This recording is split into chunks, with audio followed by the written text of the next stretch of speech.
So this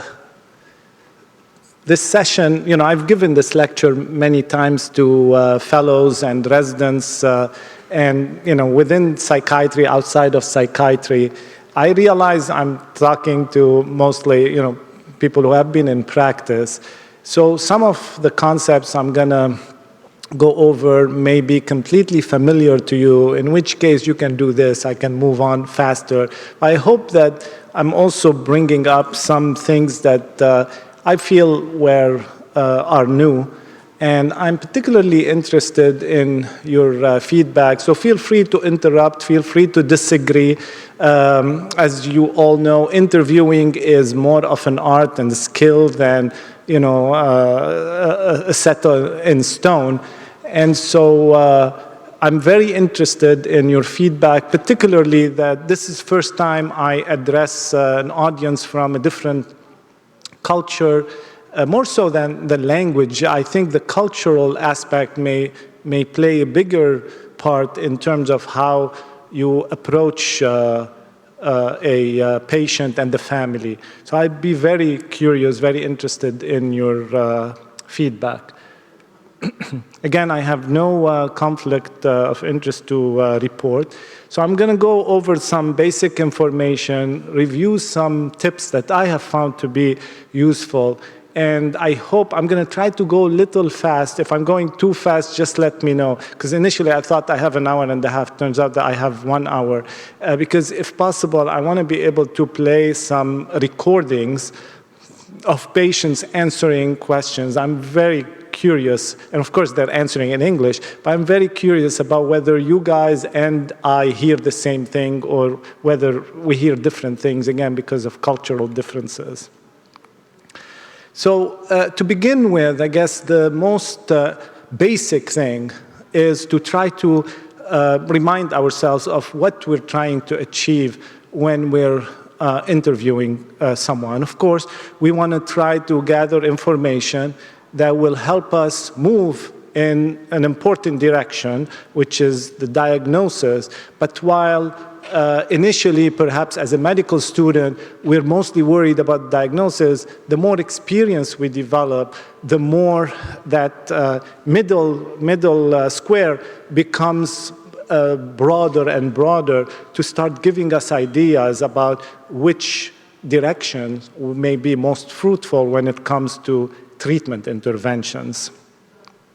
I've developed this list initially for myself, actually. I was still a resident and then a fellow a long time ago. And then, of course, I updated it as new versions of the DSM came out to initially just remind me of the criteria for the DSM.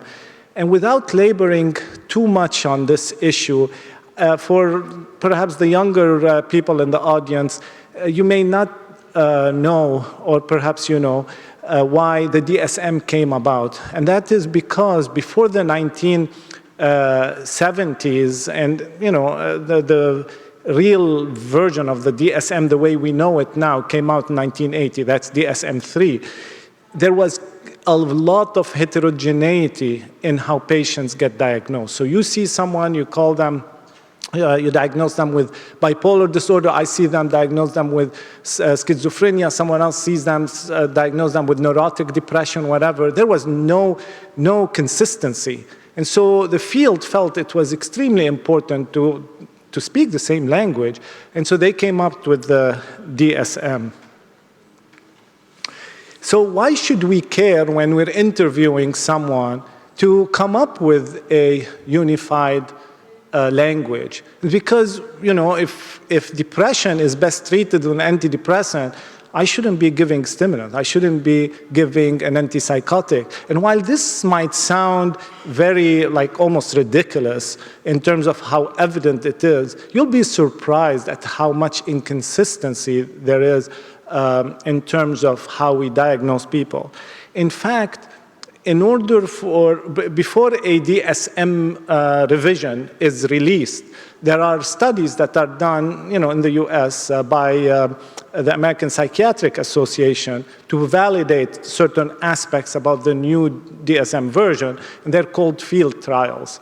So in 2013, they published the field trials that led up to the DSM-5. And there are many details, nuances about this. I'm happy to discuss them with you separately or later. But just so that you know how the field trials are designed, what the purpose of them is, changes from one DSM version to another. Long story short, these are the results of comparing two clinicians. The clinicians were not trained on DSM because they were assumed to know the DSM because they've been doing it for a long time. And the two clinicians saw the same patient, not at the same time, but immediately, one after the other. And they were they were asked to generate a diagnosis. And these are the data for children. And this is an example for major depressive disorder. I spoke earlier today about how much I struggle with making a diagnosed depressive disorder. And I mentioned the kappa statistics. This is the kappa statistic. Anything above 0.4 is actually not that big. You can see the agreement between the two clinicians is actually questionable. Meaning we cannot agree for something as basic as depression, which is our bread and butter in psychiatry. That's one point. Two, they did something that typically we don't do in clinical practice. Beforehand, they gave the kid or the family in this situation a questionnaire to fill out, which was based on the DSM-5 to help clue the clinician in. Most of us don't use a structured interview or a rating scale beforehand to ask for symptoms, but they did. And still, as you can see, agreement was low. So we need to speak the same language. We need to know the DSM so that we're making diagnoses that are similar. Otherwise, we're back to the prehistoric ages. And why, this is not a child psychiatry issue. This is a psychiatry issue. I'm not going to get into it too much, but the kappa for depression in adults, 0.25, is even lower. I showed this slide earlier because in child psychiatry, in psychiatry in general, comorbidity is the rule. And we can get into it. There are fascinating discussions and thoughts about why this may be. But you should ask yourself whether you have it right if you come out with just one diagnosis. Typically, there are multiple things going on. And oftentimes, it's important to be aware of this because treatment may be different. A basic thing is to understand, what's going on. We oftentimes, at least in the US, in the media, oftentimes, doctors are blamed for making a diagnosis given a medication. Is ADHD overdiagnosed, underdiagnosed? Is it overtreated or undertreated? Are we giving too much antipsychotics to kids? As if the families are completely passive in the process. And it's anything but that. I mean, the families come to you with an agenda, and they will tell you what they think you need to hear to give them the medication or the treatment that they want from you, whether it's medication or therapy or whatever. And so it's not a simple or simplistic process, very complicated. So understanding what their agenda is extremely important. And within what context this is happening, whether, in terms of the developmental level of the child, the extent of the difficulties, and so forth.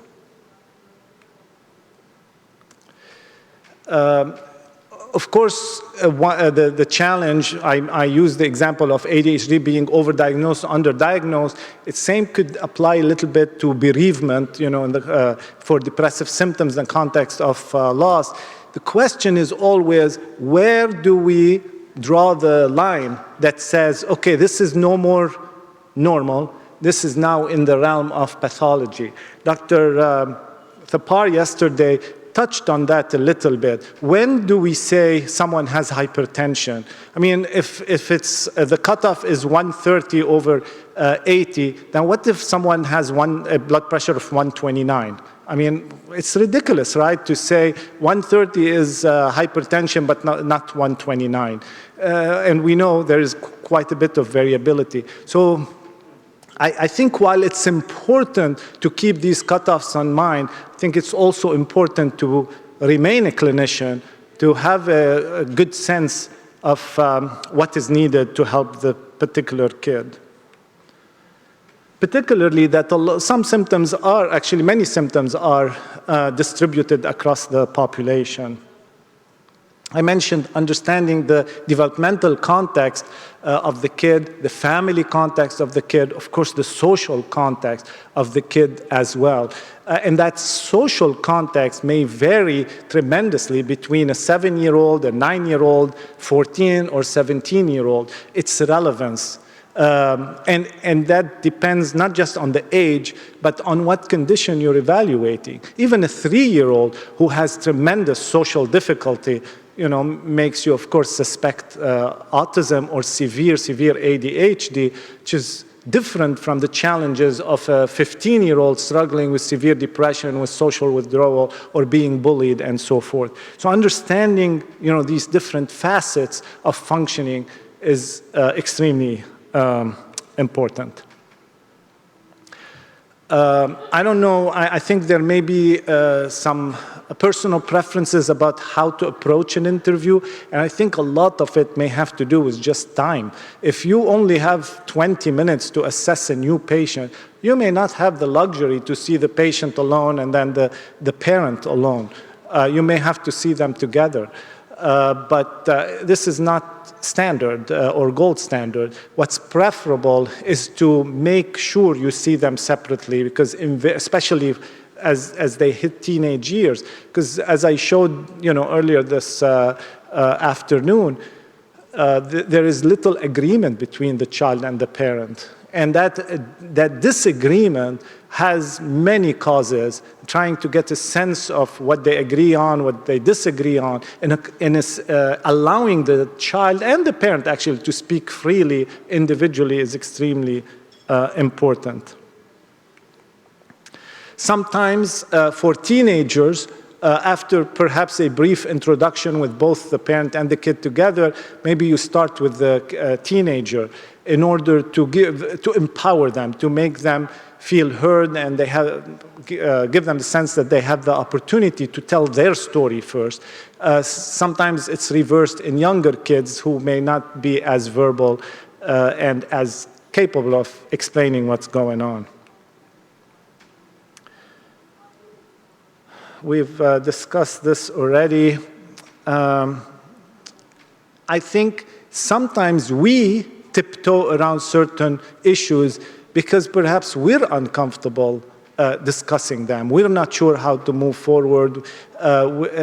Someone came up to me this afternoon earlier and asked about dealing with patients with severe illnesses, with surgery or cancer, whereby we may be unable to actually make a huge difference when it comes to their cancer or to their surgery and pain associated with it. But I feel some of it may be we attributing certain needs for the kids that they don't have. Perhaps what they want from us is something different. And putting our own biases, our own expectations a little bit aside, prioritizing what the kids think they need from us is an important thing to keep in mind. This attitude actually ends up being extremely helpful because teenagers, especially teenagers, younger kids as well, but particularly teenagers, can sense if your approach to them is a respectful one or not. If you're belittling them, I know best, as opposed to, let's work on this together. I cannot tell you how important it is, because the minute they sense you're not taking them seriously, you're not giving them the respect that they think they deserve, then they'll be dismissive of you. And I'm not saying give them all the power. I'm not saying, you have to do what they need, what they're asking for. All I'm saying is just don't talk down to them. And this can happen both with what you say, but also with the way you carry yourself. And then confirming with them. I've been heavily biased. I'm not a therapist, period. I'm just not a therapist. But I've been heavily biased by a form of interviewing called motivational interviewing, which I would strongly suggest you all try to learn about, because it helps. It's not a form of therapy also. It's a form of building rapport to engage people in whatever you want them to do. And it's it changed my perspective on how to approach clinical situation with patients, the kids, but also their parents. And then one other comment is the power of normalization. Kids are coming to you kind of ambivalent. They're nervous because teenage years, and younger kids don't even have full awareness, but particularly teenage years, it's the time when you're supposed to be most healthy. You are trying to individuate. You want to become your own self. You're trying to define your identity, and here's the system in collaboration plotting with the parents to tell you you're sick. No one likes that. And so explaining to the patient that their struggles are legitimate, that they're not unique. They're unique, each person is unique, but the nature of depression or ADHD, whatever it is, the condition, anxiety, is not unique. Everybody has anxiety, or many people have anxiety and depression and so forth. That normalization is extremely effective. I'm sure you see kids across a wide age range with wide abilities. Typically girls are much more verbal than boys, and they mature a couple years earlier. So you might see a girl who is 10 years old who's quite eloquent in explaining things, and a 14 or 15-year-old boy who cannot put two words together. My own son, he's 14, and we can't get the straight story from him. He's just unable to tell us a coherent story when a 10-year-old neighbor of ours can tell us about a whole week of events. There is a huge variability. I think and you can get a relatively quick sense of how verbal they are. And of course, that's going to direct your approach in terms of, are you going to mostly use closed-ended questions? Are you going to go for more open-ended questions that allow the kid to say more and gives you a better sense of their inner life?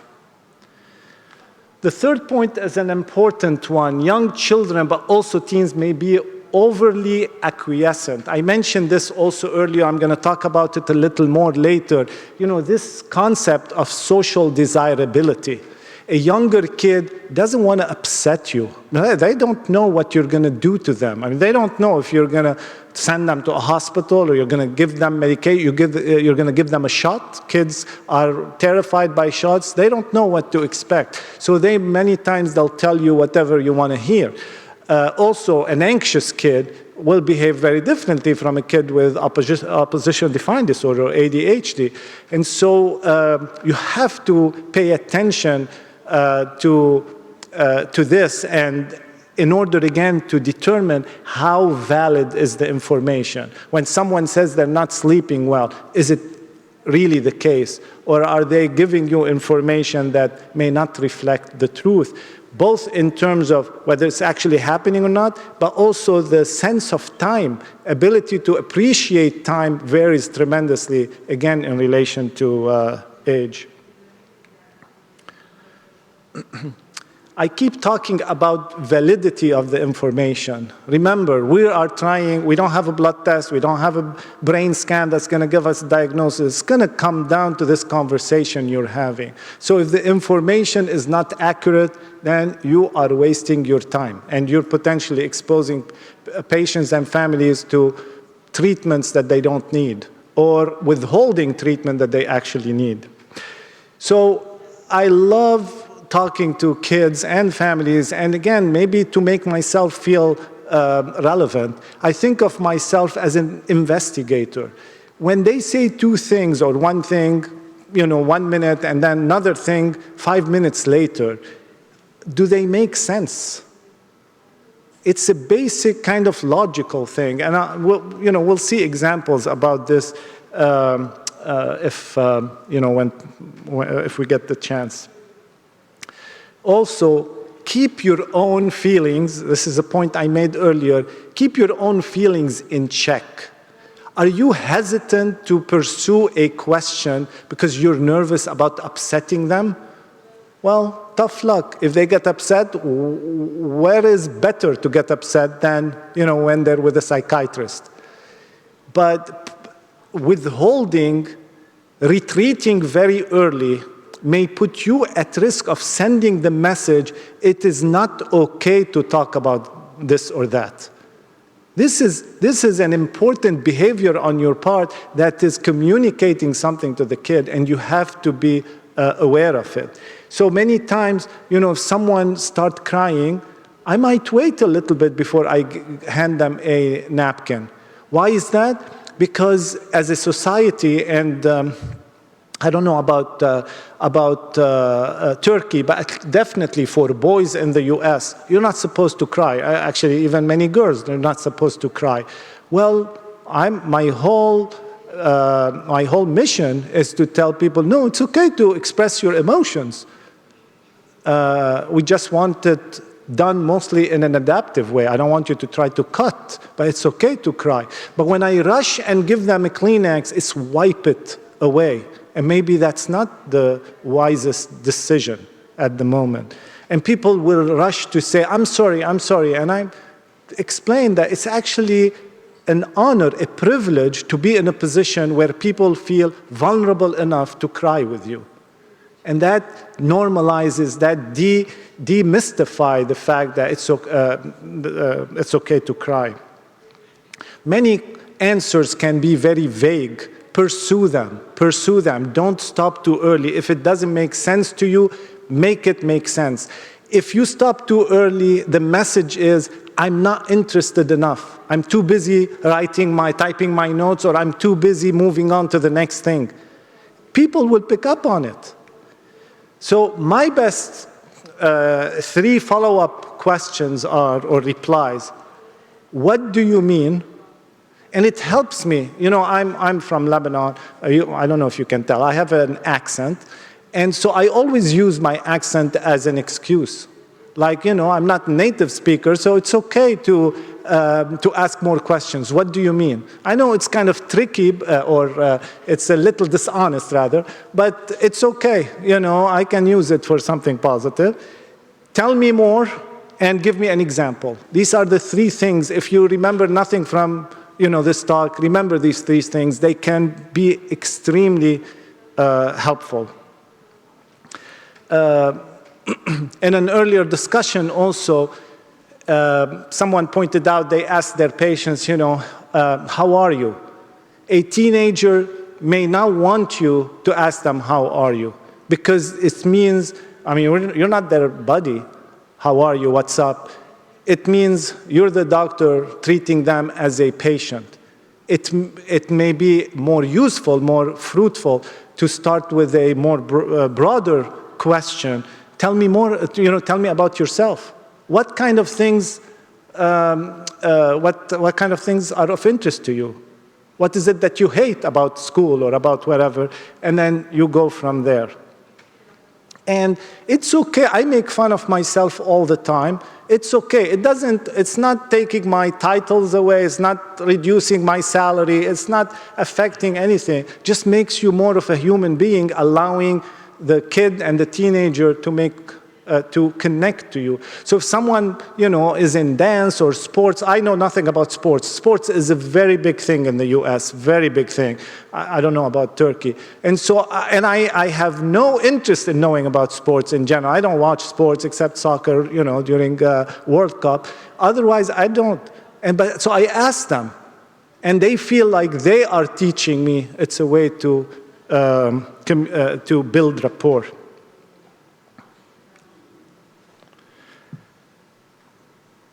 So I mentioned, just asking more broader questions as a starting point to also assess is extremely important to get a sense of their activities, their engagement. I mean, right, we look at anhedonia, we look at social withdrawal. So it's not like I'm chit-chatting with them, wasting time. These are at the core of what we call impairment. There is no disorder, except for tic disorders, no disorder in psychiatry that does not include either impairment or distress in its definition. So you can have all 9 symptoms of depression. If there's no distress or impairment, there's no disorder. And so understanding these broader things, again, will help you build rapport, start the conversation while not necessarily pathologizing the kid. We talked about the importance of being very deliberate with asking about symptoms because we want to be able to speak the same language. It takes time. I know it takes time. It's very time consuming, but we want to be able to help the kids the best we can and not miss out on relevant diagnoses. Studies have shown, many studies, that clinicians miss many diagnoses when they don't ask about them in a systematic way. So there are different, I'll skip over this, there is an increasing sense, and Dr. Thapar and Greenshaw, I think both of them yesterday kind of touched on that a little bit. There is a push, just like when you go to the doctor, they automatically check your blood pressure, your weight, and your temperature. There is a push to have scales collected when you go see the psychiatrist. There are many logistical challenges to this. Again, people are trying to do the right thing. It's just difficult, both in terms of collecting the data, analyzing the data, interpreting the data, and then incorporating it in the note. There are multiple logistical challenges, but they can be helpful. There are different types of scales. Some are what's called broadband. I saw a poster where they gave the CBCL, the Child Behavior Checklist. I don't know if you're familiar with it, but that's called a broadband scale. It has 113 items, and they ask about virtually everything. While the PHQ-9, Patient Health Questionnaire 9, has only 9 symptoms focused on depression. So there are broadband and more focused scales that can be used. There are also, typically what we do is what's called unstructured interviews. So we ask our questions in a slightly disorganized way, and we try to tap into different questions, but we don't necessarily ask every question about mania, every question about depression, if our sense is there is no such disorder. Standardized interviews are, and especially structured interviews, are much more strict, and I think I don't see how this is going to be part of busy clinical practices, and they're just not economical. When you step back, someone was asking me earlier about, for example, aggression in kids, teenagers. I'm always thinking about epidemiology. What I mean by that is when you have a kid who's aggressive as a teenager, what disorders do you think about? What comorbidities do you think about? What has research shown? And so oftentimes, ADHD is comorbid. Learning disorders are comorbid. And so even if they have depression or anxiety, there are other things going on. You have to be aware of it so that you're able to ask the right questions, but also your intervention be as comprehensive as possible. And this is going to matter because in the way you conceptualize the case, you think of what's going on, it allows you to put the different pieces together, given how much comorbidity there is.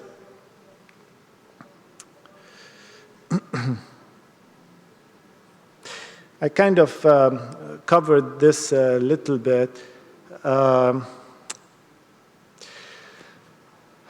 And I kind of talked about this a little bit in terms of how much difference across the childhood age span, how much difference there is in cognitive development. So if you're seeing a 2-year-old, typically seen by developmental pediatrics, at least in the US, for autism, their level of functioning is, at one level, cognitive functioning. And if you're seeing a 16-year-old for depression, their cognitive functioning may be very different, almost, adult-like. So there is a wide range, and keeping this in mind is extremely important, because if you're dealing with someone who's still a concrete phase, you may go back and forth trying to get them to understand something abstract you're saying. You're going to get nowhere.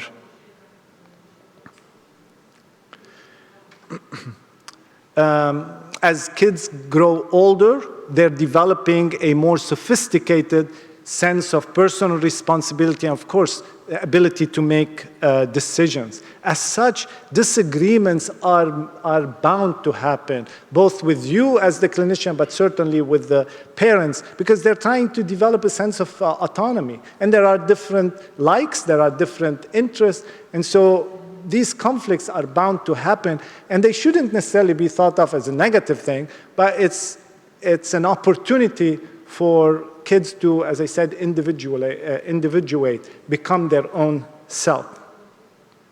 And of course, as kids go through puberty and adolescence, they go from being mostly centered or revolving around the parent to becoming much more influenced by peers, and understanding that social network that they belong to is extremely important, trying to figure out what they value, because that might turn into an extremely powerful tool you have to help them engage in treatment.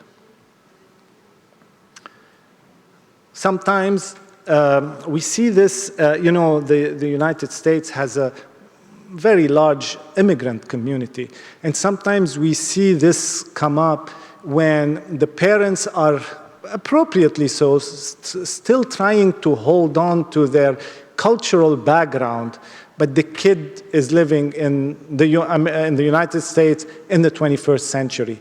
This clash sometimes can cause significant conflict, because the parents, again, are trying to hold on to their own habits, their own background, and the kid is like, I live in a different world now. I cannot live, in your home country. Similarly, and this may be an issue you guys face here as well, there is, especially I work in Texas. Texas is extremely religious with, what's called the Christian rights or evangelicals. And sometimes the kid is one place and the parents are somewhere completely different. And this difference can cause a lot of tension between them. So being aware of this and keeping your own beliefs in check, because you may be a strong religious person and agree with the parents, or you may not and agree perhaps with the child, but it's not about you, it's about them, and keeping this in check, especially when it comes to moral or religious issues. These are important things to be mindful of. I mentioned this earlier a couple times now, trying to figure out what the kid is saying and to what, for what purpose is extremely important.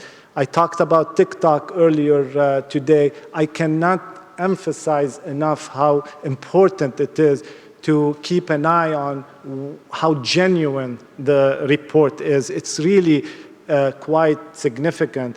As I'll discuss, in the case, the kid who's 11 or I discussed this earlier this morning, actually, or the afternoon. The kid who's 11 says, my dad drinks his problems away. I don't know if this like translates in a direct way to the Turkish culture, but drinking like alcohol. So this is a standard statement that is said sometimes, in the United States, is like in order to forget. But it's actually something until then I had never heard a child put it in those words. So to me, when I hear someone say something like this, either the kid is extremely mature and maybe an only child exposed only to adult talk, or this is something she heard and she's repeating. And to me, in this case, it was the latter. So keeping in mind, because this tells you about how easily the kid may be pushed in one direction versus the other in terms of expressing themselves.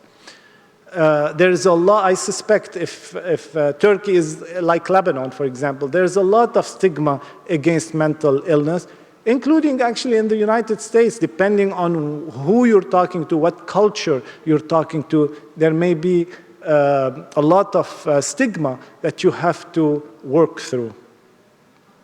We talked about that, and we also talked, some kids with externalizing disorder couldn't care less about what their parents think. But many kids with internalizing disorders want to please their parents, and so they're still seeking their approval.